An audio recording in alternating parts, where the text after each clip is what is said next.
그래서 어제 우리가 한국은행이 기준금리를 0.5%로 인하했는데 이게 이제 언제나 우리가 은행주의 트레이딩이 일어납니다. 그런데 이 아이러니가 정말 신기하게도 수십 년간 경험을 한 사실인데도 아이러니가 있어요. 이 주식시장의 이 파라독스 아이러니는 참 없어지지 않습니다. 금리를 인하하면은 은행 이익이 줄어든다 이렇게 생각하는 착각이에요. 지금 지난 10년간 금리가 계속 떨어져 왔잖아요. 그러면은 10년간 은행 이익이 계속 떨어져 왔느냐? 반대죠.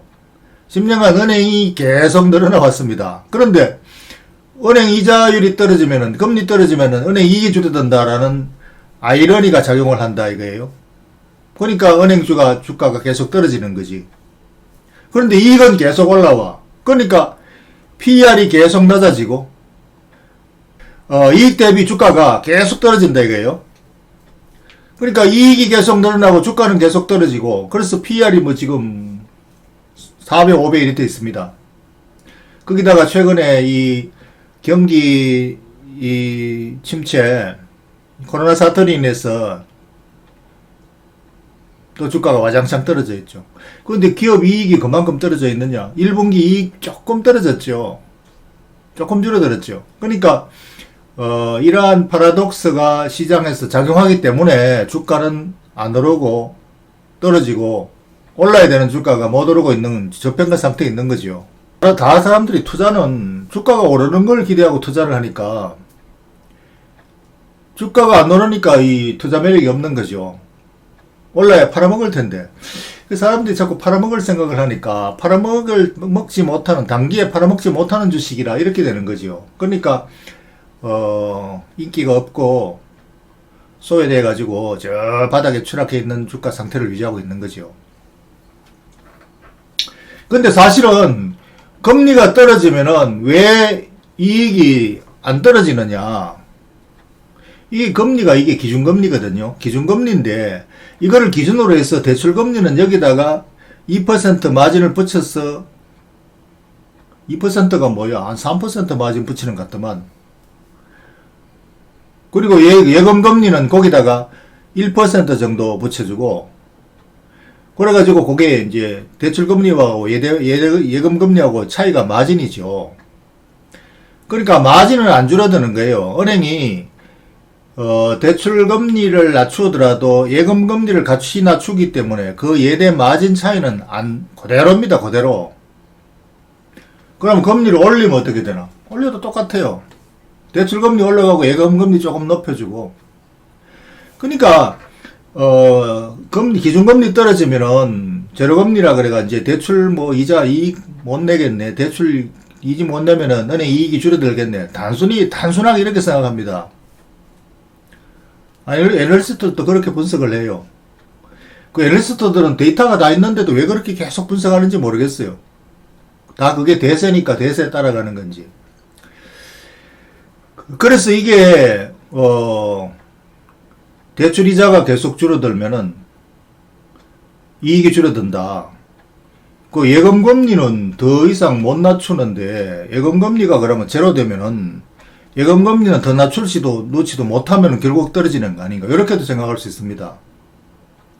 그 제로금리 되고 이 마이너스 금리 되면은, 제로금리 되면 이제 제일 또 아이러니가 뱅크런 일어난다 그러고 생각합니다. 뱅크런. 은행에 이제 이자 안 주니까 은행에 대출금 다 빼내가지고 가져올 것이다. 은행에 사람들이 장사진을 치면서 돈 빼내가려고 난리 칠 것이다. 이런 터무니없는 생각을 합니다. 은행에 돈을 빼가지고 집에 놔둘 수 있습니까? 집에 못 놔두니까 은행에 예금해놓지. 그 개인주택에서 하는 부잣들 집에 가보면은 진돗개 2마리씩 있습니다. 셰파트. 거기 독일산 셰파트, 영국산 세파트, 근처만 가면은 미친듯이 달려드는 개들 풀어놓고 있습니다. 왜 그렇습니까? 자기 돈 훔쳐가로 집에 누가 도둑 들어올까봐 그러잖아요. 그 돈을 도둑 들어올까봐 집에 못 놔두는 돈을 은행에다가 맡기는데, 은행 금리, 마이너스 금리라도 보관료 주고 맡겨야 돼요. 마이너스 금리 되면 뱅크런 일어난다. 천만의 말씀. 당연히 보관료를 지불해야 돼요, 은행에. 대출금리는 마이너스가 안 된다. 마이너스 금리 돼도 대출금리는 마진 붙여가지고 필요한 사람이 돈 빌리는 사람은 마진 붙여서 돈을 빌려야 돼. 마이너스 금리로 대출 웃기는 소리죠. 그러니까 이런 아주 고착적인 사고방식에 뭐 해가지고 기계적으로 분석을 그런 식으로 하니까 현실하고 완전히 안 맞는 거예요. 현실은 은행은 계속 금리가 떨어졌는데, 기준금리가 떨어졌는데 은행 이익은 계속 늘어났잖아요. 그러니까 지금 PR이 4배, PBR이 0.2배, 3배. 그래서 만약에 은행이 지금 뭐 이 돈 쌓아놓은 돈이 필요가 없어가지고 더 이상 투자할 데가 없어서 돈을 주주들한테 돈을 환급해줘야 되겠다. 이게 자사주 매입이잖아요. 미국에는 자사주 매입도 많이 합니다. 더 이상 투자할 데가 없어가 돈이 쌓여가지고. 그럼 우리도 만약에 그런 경우 되면은 이게 지금 내가 투자해놓은 주식은 가만히 있고 돈을 지금 투자한 돈을 한 3배씩 돌려받을 수 있어요. 자사주 매입한다면. 그만큼 돈이 쌓여있다, 은행에. 왜 PBR 0.2라면은 5배의 돈이 쌓여있는 거예요. 현재 주가보다. 왜 그래 쌓아놓고 있느냐. 우리 외환위기 때 하도 충격을 받아가지고, 다시는 외환위기 같은 일이 와도 은행이 안 망하기 위해서. 외환위기 때 은행이 처음으로 망했어요, 한국이. 그래서 그런 일이 없도록 해서 샀고 또 샀는 게 유보율입니다. 파산한다면, 그러니까 파산 위기가 있어요. 기업들 파산이. 대출해준 기업들 파산할 우려가 있는데, 그거를 이제 충당금 쌓기 위해 가지고, 이렇게 내부 유보를 튼튼하게 해가지고, 규모가 어마어마하게 커져가지고, 웬만한 기업 파산해도 은행 영향 별로 없습니다. 그러니까 은행의 이자를 떨어뜨리면, 기준금리를 떨어뜨리면 주택담보대출금리는 떨어지죠. 당연히 기업 대출금리도 떨어지고. 그럼 뭐가 됩니까? 은행이 이게 대출 부실에 대한 위험 때문에 지금 최근에 주가가 오장창 떨어진 거는 그거잖아요. 경기가 이제 샷다운 돼가지고 망하는 기업들이 막 속출하면은 거기에 돈 못 받는 것들이 많이 쌓일 것이다라는 걱정 때문에 떨어진 거잖아요. 걱정. 근데 이건 이제 파산 줄여주려고 중앙은행이 뭐 회사채도 매입한다 그러고, 금리도 지금 뭐 0.5% 떨어뜨리고, 이러면 자금난이 있는 기업들 전부 다 더 싼 금리로 다 차환하잖아요. 그러면은, 은행들이, 부실 대출이 확 줄어드니까, 은행들이 부실될까봐 다 지금 중앙은행이 금리 인하 시켜주는 거잖아요. 그거 막으려고. 그러니까 은행 금리 인하는 은행 주식, 은행의 영업 여기에 호재죠. 호재. 악재가 아니고. 악재라는 거는 뭐냐. 대출금리 떨어져가지고 마진 줄어들어서 이익이 줄어들 것이라는 그 우려가 악재인데, 그 우려가 완전히 엉터리라는 걸 이미 지난 10년간 경험을 해왔고, 실적에 이 데이터, 재무 데이터에 다 나와 있잖아요. 대출금리 떨어지니까 대출 수요가 더 늘어나지요. 금리 싸다고. 그러니까, 할인해주면, 단가 떨어지면 매출이 더 늘어나는 효과가, 그게 상쇄되면 쌤쌤이잖아요. 그리고 대신에, 부실 위험이 줄어들고, 대출해놓은 기존 대출금에 대한 부실 위험으로 주가가 이렇게 지금 5만원 하던 게 34,000 떨어진 거는 순전히 그거 때문에 떨어진 거잖아요. 5만원 이것도 터무니없이 산 가격으로 기존의 실적 대비 저평가되어 있는 건데, 저금리라고 해서 저평가되어 있는데, 최근에 이제 코로나 때문에 와장창 떨어진 거는 단순히 샷다운 되는 걸로 인해서 부실 채권 발생할까봐 생긴 건데, 이거 다 정부에서 다 처방해주는 금리 인하 조치는 당연히 호재지. 이 제자로 돌아가야 되는 거죠. 근데 그걸 단순히 금리 인하는 은행주의 악재 이렇게 기계적으로 작용하기 때문에 시장에서는 주가가 안 올라. 금리 인하해도 도로 떨어져.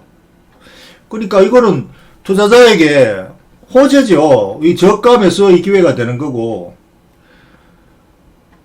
그런데 이제 사람들이 팔아먹을 생각을 하니까, 내 5만원에 샀는데 지금 35,000원에서 이거 뭐 팔지도 못하고 큰일 났네, 물렸네, 이렇게 생각합니다, 다들. 왜 팔아먹을 생각을 하죠? 이게 배당을 5%, 뭐 5만원에 샀더라도 배당이 5%고, 지금 가격 배당률이 여기 6.5%인데, 이 배당 받고 계속 놔두면 되지 않나? 계속 더 사모아야지. 이렇게 수익을 주는 데가 어디 있습니까? 다른 데 투자할 데가 어디 있어요? 다른 데 투자할 데도 없는데 왜 이걸 팔아먹고 자꾸 돈을 뺄라 그러지? 그래서 이게 KB금융을 제가 좋아하는 이유는 주로 이제 이거는 주택담보대출 위주잖아요. 원래 그 국민은행이 주택은행 국민은행 합병한 거. 그러니까 전부 다 소매금융으로 돼가지고 소매금융이 매우 안전하다. 매우 그 분산돼 있잖아요. 개미들로 쫙 분산돼 있으니까 이게 부실될 걱정이 거의 안 해도 되는 거죠.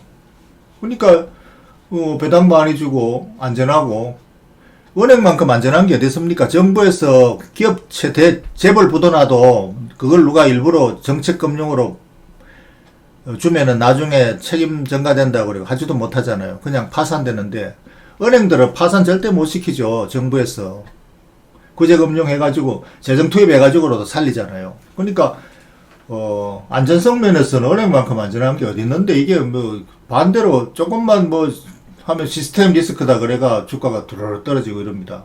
그러니까 이 시장과 현실, 시장과 레알이 아닙니다. 그러니까 이 레알을 알아야 투자 기회가 있는 거죠. 언제나 이게 금융위기가 뭐 걱정된다 해가 은행주 와장창 떨어졌을 때가 최고의 그 매수 타이밍이었습니다. 과거 20년, 30년 주가 차트 보면은요. 근데 그때 공포로 다 팔죠. NH투자증권도 가장 보수적인 투자은행이에요. 국내 증권사들을 저는 뭐 다 뭐 별로 좋지 않게 보는데 투자 대상으로 제가 다 제외시키지만 NH투자증권만 이제 증권회사에서 투자한다면 유일하게 이 회사다. 왜? 이 회사가 이제 그래도 IB 투자은행 업무 기업들 상장시키는데 압도적으로 앞서 있어요. 실력과 성과가. 그래가지고 그걸 가지고 가장 실력이 있는 증권사로 부상을 했고, 그리고 또 전통적으로 가장 보수적으로 농협 그 개미들 자금을 바탕으로 해서 농협의 최대 은행이잖아요. 자금력이 배후에 튼튼하고, 그리고 경영도 가장 보수적으로 합니다. 이 투기 상품 제일 적게 팔아요. 그러니까 여러 가지 측면에서 경영이 안정적으로 안전하게 운행하고 있다. 그 미래에셋증권처럼 뭐 해외 부동산 떼거리로 뭐 매수하고 이런 거 없잖아요. 그러니까 지금 해외 부동산 빌딩 매입한 증권사들 큰일 났어요, 지금. 그 지금 전부 다 빌딩 가격 반토막 났는데 평가 손실이 엄청날지 몰라. 그래서 그런 것들에 대한 과도한 투자 이런 것들을 거의 안 하는 회사로 그렇게 안정적인 실적도 뭐 제일 좋습니다. 이게 PR이 이게 배당 수익률이 이게 7.28 이게 우선주 배당 수익률이 이게 7%가 넘잖아요. PR이 4.7배. 그러니까 이게 투자해 놓을 만한 팔아먹지 않고 그냥 투자해 놓을 만한 회사로 쓸만한 회사가 어디 있습니까? 그 다음에 삼성화재 뭐 빌딩 그 동방 빌딩인가 그것도 팔아먹고 빌딩 다 팔아가 작년에 이익을 많이 냈다고. 이게 그 많던 빌딩 다 팔아가지고 현금 다 가지고 있잖아요. 이 회사가. 그 삼성화재가 지금 제일 많이 가지고 있는 건 장기 채권인데 채권은 지금 금리가 떨어지니까 채권 가격이 많이 올라 있어요. 보유 자산이 굉장히 좋아. 그러니까 보유 자산 중에 가장 지금 뭐 앞으로 안 좋을 것으로 빌딩은 다 팔고 장기채 지금 가지고 있는 주로 장기채를 가지고 있죠. 장기채 가지고 있는 거는 지금 뭐 내부적으로 가격이 굉장히 올라 있습니다. 이거 가지고 앞으로 뭐 한 10년간 울고 먹을 거예요. 그거 이제 이익은 그걸로 살살 실현시키면 이게 지금 현재 상황에서 금리가 떨어져서 투자로 새로 투자할 데가 없다는 둥, 이런 거 전망, 막연한 전망, 이런 거로 인해서 주가가 이렇게 떨어져 있는데,